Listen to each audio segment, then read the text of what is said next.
On Saturday night, Austin FC played Vancouver Whitecaps for the fifth time in club history, and Austin FC needed to get a win after losing to LAFC last week, but it was the opposite way around. Austin FC had a boring match and drew to Vancouver Whitecaps in a 0-0 score. And like I said before, this game was really boring, really bland, and really frustrating to watch. But before I get to that, let's look at the starting lineup. This again looked like a really strong 11 against Vancouver. The only thing that needed to be changed was Komenich being out and putting John Gallagher back being a left back spot and putting Lima back to his right back area. The thing too is that Komenich suffered an ACL injury during training this week, and hopefully we wish him the best and hopefully it's a speedy recovery. We're with you, Zan. But this entire match, this entire starting 11 looked really menacing, looked really threatening, but let's just get to the game, you guys. Austin FC against Vancouver Whitecaps, they look so lost and they look so boring to watch. I know they're my team, but I have the right to say they're boring as hell this entire season. First and second half, Austin FC has so many shots in goal that the finishing was not right. The finishing was not well done. Every time you see Urruti had a clear shot on goal, missed it. Fagundes missed it. I could say Zardes came in and he did good in the previous games he had, but he missed a header way off the post, I could say. Rigoni, I'll get to Rigoni in a bit. But the thing too is our back four are doing more than our front six, because our back four are defending Austin FC no matter what. Who was our savior? Stu. Stu the man. Stu the savior. San Stuver.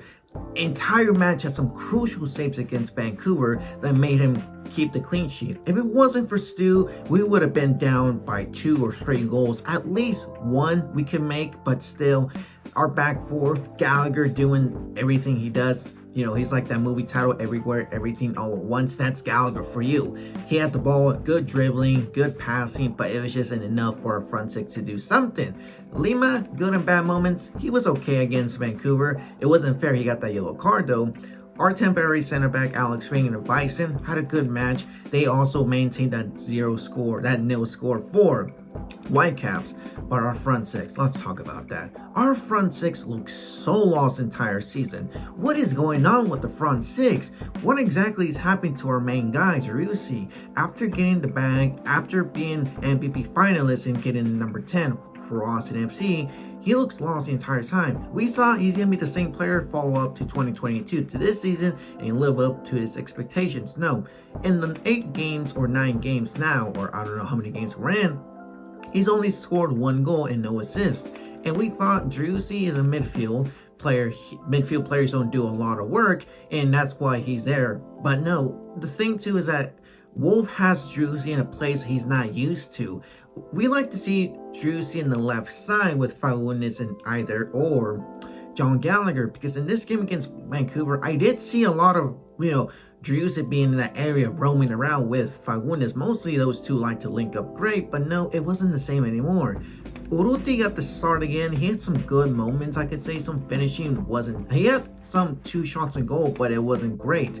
He had a clear one, but the goalkeeper from Vancouver had a good save. Another thing, Vancouver Whitecaps goalkeeper had a good match against us. Those two, the back and forth goalkeeper of Stu and that Vancouver goalkeeper, had a great match together.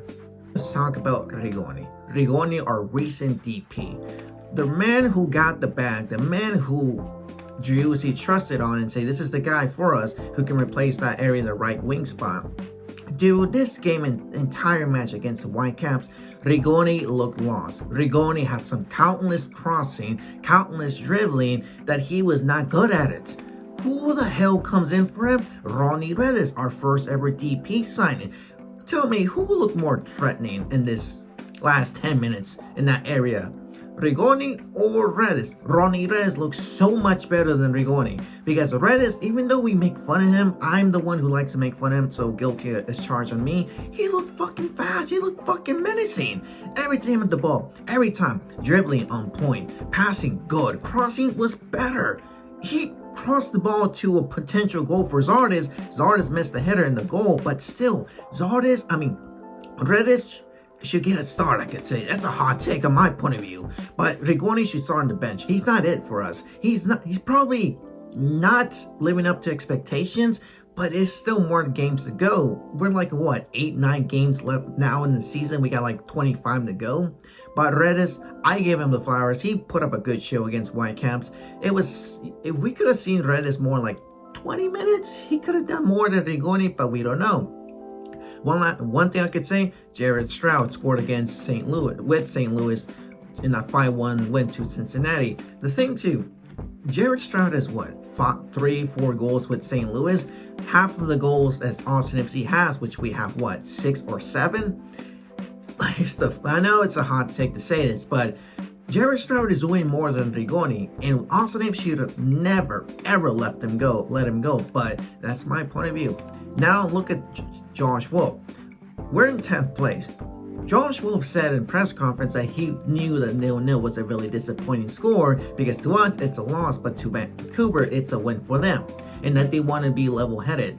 How are you supposed to say level-headed when our team looks out of balance? No balance. The only thing that's balancing is our back four. You gotta fix the front six. You gotta fix the mistake. Something that's already fixed, you should not break it anymore. Because what exactly are we going to produce here? Because last season we were fighting for playoffs. Now we're fighting for a win. The problem too is Fagundes suffered a growing injury, and hopefully it's not that bad. When I mean not that bad, hopefully it's a speedy recovery and that it doesn't take a long ass time like with Cascante and with Kolmanich. But Wolf needs to understand that he's not putting up a good show with our team. Our team looks lost because of his ideas. No confidence, but still, I don't see the trust for Wolf anymore. I'm probably heading towards the Wolf out, but I'm not there yet. I'm like close to either 35% there now.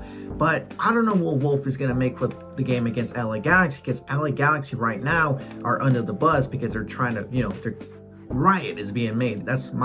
I'm saying they're going riot with their staff and all that, but Austin FC needs to get back to their winning ways. They better get their shit together, or else it's going to be a really, really tough season for us, because now we're suffering to get a playoff spot, but the main goal is to get a win.